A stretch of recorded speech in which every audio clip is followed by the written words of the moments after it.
you can introduce an early resolution scheme that replaces the grievance and disciplinary process. Now, I hear you say, but we need the grievance and disciplinary process. Yes, you absolutely do. But the grievance and disciplinary process can be included in the early resolution scheme.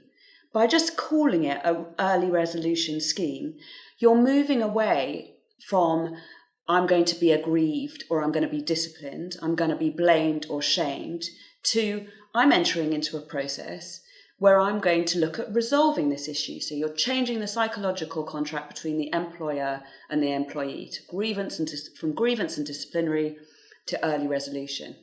And in that early resolution scheme, you'll have various touch points where people will be able to resolve their differences much, much earlier.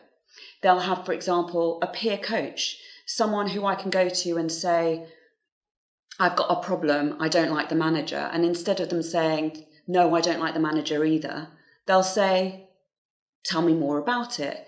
How do you want to deal with the situation that you're in? And help you start to work it through.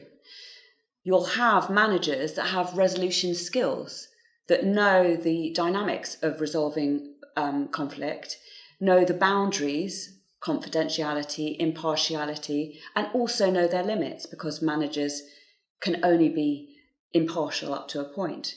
They know what the next stages are. They know when to introduce a more formal process.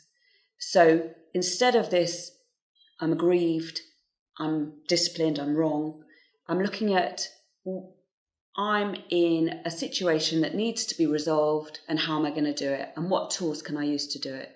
And that can be incorporated into the culture and the handbooks of the organisation. And in fact, I've got a whole load of resources in the 7 principles of conflict resolution to incorporate in your disciplinary and grievance processes that move them to early resolution schemes, and in so doing change the psychological contract with the employee.